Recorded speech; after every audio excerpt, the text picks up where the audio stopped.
Boa tarde a todos. É uma alegria compartilhar dessa tarde com a família do querido músico Pinto do Acordeon. Quero cumprimentar carinhosamente a senhora Maria Madalena, seus filhos presentes, Moisés, Cícero e Samuel, e os que não puderam estar conosco presencialmente, Elis Regina, Priscila, Alexandrina e a Madalena, né? Hoje celebramos a memória desse incrível cidadão paraibano, marido, pai, patrimônio cultural do Brasil e um coração voluntário. Ele que, mesmo sem nos conhecer pessoalmente, decidiu criar o jingle da campanha do então deputado federal à presidência da República, Jair Bolsonaro. E aqui eu abro um parêntese que nós sofremos muito, né, Adriana, para poder fazer a interpretação, para poder levar informação à comunidade surda. O jingle é de norte a sul, é de leste a oeste, deu muito trabalho, porque ele cantava muito rápido. O senhor Pinto marcou as nossas vidas com as suas canções e deixou sua marca na história da política brasileira e com seu jingle, que estará marcado em nossos corações eternamente. Eu tinha um sonho de conhecê-lo pessoalmente, não deu tempo, aprove o Senhor recolher o seu filho. Mas quero expressar o meu carinho, a minha admiração e gratidão por esse compositor brasileiro que deixará muita saudade. Muito obrigada a todos. Que prazer conhecer a família do Pinto do Acordeon pessoalmente.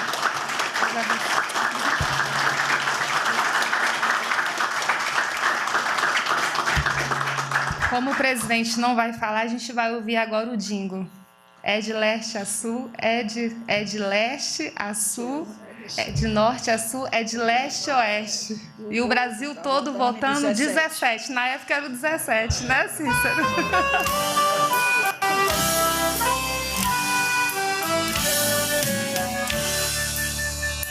É de norte a sul, é de leste a oeste, que o povo tá votando 17.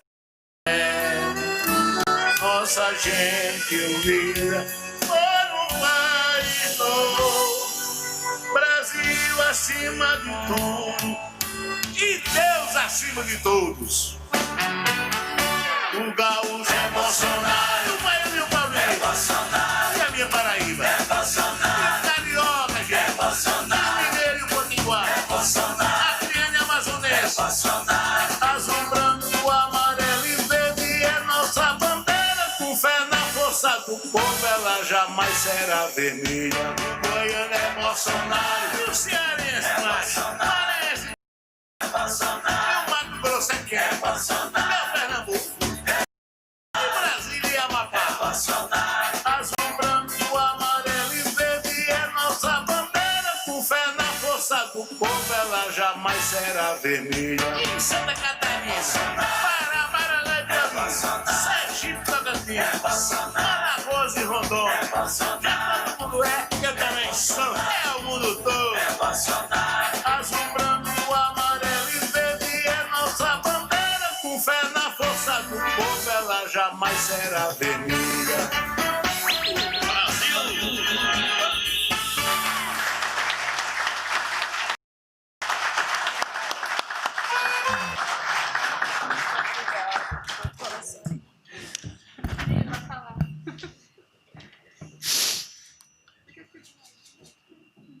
Eu nunca sonhei com esse momento.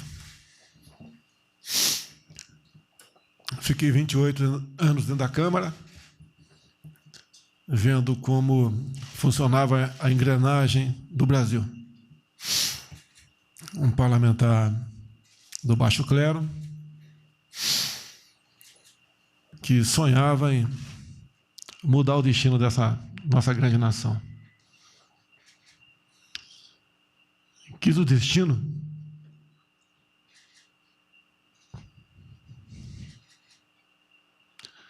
que tocasse meu coração após as eleições presidenciais de 2014 e vendo quem foi reeleita.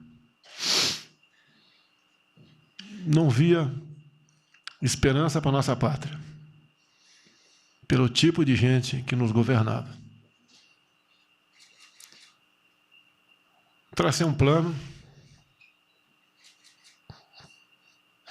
no final de 2014 e comecei a andar pelo Brasil. Às vezes até eu mesmo achava que estava maluco. Mas tive duas coisas que serviram de âncora. Primeiro, como o Gilson disse aqui, eu li a Bíblia, apesar do pastor Milton, levei alguns anos para lê-la.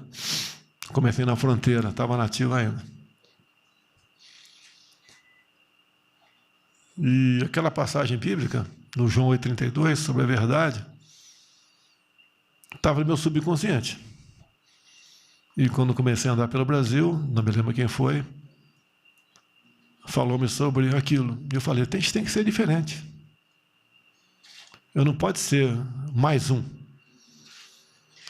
Quantos zombaram? Eu mesmo me olhava no espelho de vez em quando e falava, o que eu estou fazendo nessa empreitada? Eu não tenho nada, pô. Não tem nada. No meio do oceano, um toco de bananeira. E o mar cheio de tubarão.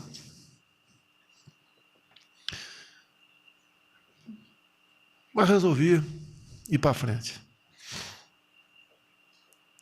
Eu vou sair honradamente da Câmara e dizer uma coisa a todos vocês.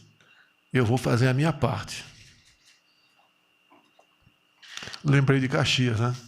Que forem brasileiros, sigam. E para Caxias também disse, a minha espada não tem partido.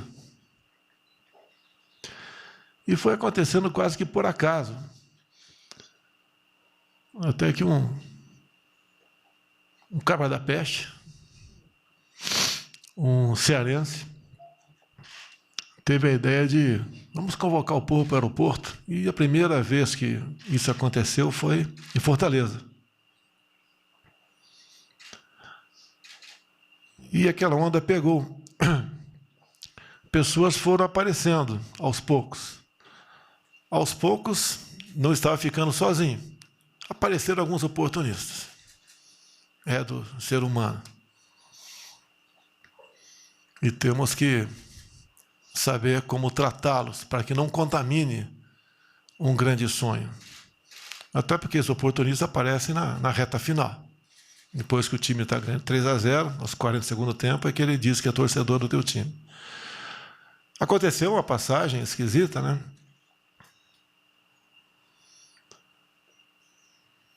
E eu acho que essa investigação poderia ter chegado ao fim se tivesse escolhido melhor um ministro meu, que lamentavelmente não se comportou como aquilo que toda a população sabia ou esperava dele se comportar.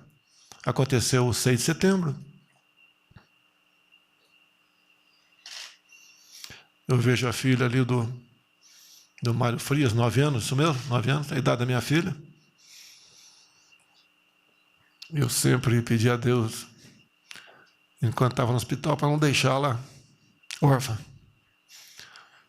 Era a coisa mais importante da minha vida no hospital. Aconteceu, vencemos as eleições, no meu entender não tem outra explicação, não existe outra explicação. É a mão de Deus. E só Deus sabe que eu já passei e passo dentro dessa sala aqui. Não queiro a minha cadeira. Com todo respeito, não sou super-homem, mas não é para qualquer um. Tem que estar muito bem preparado, psicologicamente, ter couro duro e ver como alguns zombam da nossa nação. Se tivesse uma filmadora, um microfone ali dentro, dariam várias horas de um capítulo que eu acho que mudaria o destino da nação. Mas a gente vai fazendo a nossa parte. Amigos de fé vão aparecendo, como alguns estão aqui presentes, outros virão, e não é um compromisso. Eu até essa semana recebi o representante do Vaticano aqui, que está nos deixando depois de 8 anos, e eu falei para ele, olha, Deus para mim nasceu aqui no Brasil. Que nos momentos mais difíceis, quando a gente está a um passo do abismo, e o abismo, pessoal, não é morrer, é perder a liberdade, que é pior do que morrer. Algo acontece em nossa pátria. Que destino que eu chegasse? Naquele quadro que estava lá, eu tenho certeza que eu era o único diferente. Cada um interprete como bem entender, se é para melhor ou não. Mas parece, tem um sentimento que estamos realmente fazendo a coisa certa. E ninguém faz nada sozinho. Nós precisamos, em primeiro lugar, de uma família. Muitos de nós temos problemas em casa, mas problemas são superados. E lá começa a sua força para você atingir seu objetivo. Se eu não estiver bem em casa, como é que eu posso fazer o bem para o Brasil? Graças a Deus eu tenho essa força. Muitas vezes sofro sozinho, que a incompreensão acontece em qualquer lugar. Mas nós temos que seguir o nosso objetivo. Agora há pouco, conversando com os 3 garotos aqui, e com a senhora Madalena, relembrei do meu pai. E aqueles que passam pela terra e deixam um momento como esse, pode ter certeza. É um exemplo para nós seguirmos, cada um com a sua vocação. Jamais esperava estar aqui, jamais esperava ser capitão do exército, não consegui ser aprovado na escola de sargento da aeronáutica em Guaratinguetá e de repente entrei no exército. Me candidatei a vereador no Rio de Janeiro, jamais esperava ser vereador no Rio de Janeiro. E de repente está na situação máxima do poder executivo. Tenho plena consciência da responsabilidade e daquilo que eu tenho que sacrificar, porque eu quero, assim como o Pinto do Acordeon, assim como o Percy Geraldo Bolsonaro, para a sua família, ser lembrado e deixado uma história onde se possa